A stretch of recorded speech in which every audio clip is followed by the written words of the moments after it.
महाराज जी, क्या हम अशुद्धि अवस्था में राधा कृपा कटाक्ष स्तोत्र का फोटो कॉपी करवा के पढ़ सकते हैं या नहीं? उसे याद हो गया हो तो आप चिंतन ऐसे कर सकते हैं, वगैरह ग्रंथ लेकर पढ़ना निषेध है। तो 3 दिन अपवित्र दशा में भगवत चिंतन कर सकती है, जो पाठ याद है उसको सुमिरन कर सकती है। माला लेना, ठाकुर सेवा करना, रसोई बनाना, ग्रंथ पढ़ना, ये गृहस्थ धर्म में जो माता बहनें 3 दिन अपवित्र रहती हैं नहीं करना चाहिए। ऐसी शास्त्र मर्यादा है।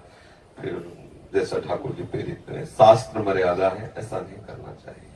महाराज जी, जब हम अशुद्ध हैं और भगवान इतने शुद्ध हैं, उनको कोई चीज अशुद्ध नहीं कर सकती, तो फिर हमारी आप अपने आपे को भूल जाओगे कैसे? खास, हाँ बस यही तो बात है। इसीलिए तो कह रहे हैं नियम से चलोगे तो भूल जाओगी। नियम से चलोगी, बनाई हुई मर्यादा से चलोगी तो शरीर भान भूल जाओगी। और नियम अगर विपरीत दशा में चला गया तो शरीर भाव पुष्ट होता चला जाएगा। ये खास बात है।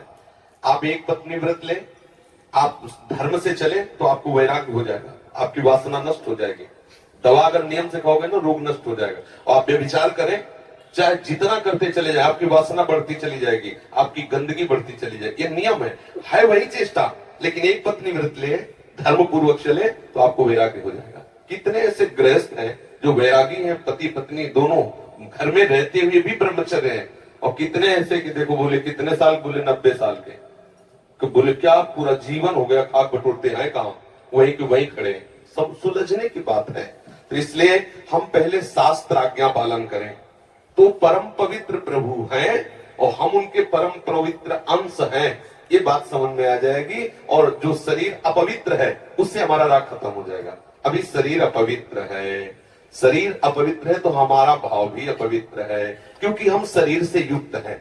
आप कभी ये मानती हो कि मेरा शरीर अपवित्र हुआ? मैं नहीं। उस समय यही रहता है कि मैं अपवित्र हूं, रहता है ना। मैं जैसे हम शौचालय से निकले तो हम ये नहीं मानेंगे कि मैं आत्मस्वरूप हूं, मेरा शरीर अपवित्र है लेकिन मैं पवित्र हूं। अगर शरीर का स्मरण आ रहा है तो अभी आप शरीर भाव में हैं।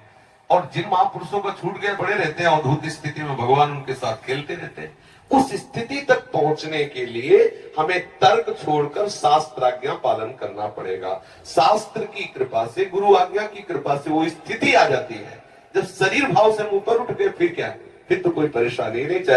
चाहे लघु शंका की पड़े हो, चाहे शौच के पड़े हो, शरीर अपवित्र है लेकिन वो परम पवित्र प्रभु में रमण कर रहा है। अभी हमारी दशा ऐसी नहीं है। हमारा शरीर हमें मैं करके दिखाई दे रहा है, नहीं दिखाई दे रहा। शरीर की भूख मेरी भूख, शरीर की मांग मेरी मांग, शरीर का कष्ट मेरा कष्ट आ रहा है ना। बस इस राग से छूटने के लिए शरीर को सिद्धांत में बांध दो। तस्मात् शास्त्रम प्रमाणम ते, कार्यों विरुद्ध, क्या करना है क्या नहीं करना, इस शास्त्र के अनुसार चलो तो शरीर का राग खत्म हो जाएगा। इसका परिणाम होगा शरीर से राग खत्म हो जाएगा। आप पवित्र रहिए तो आपको शरीर से वैराग्य हो जाएगा।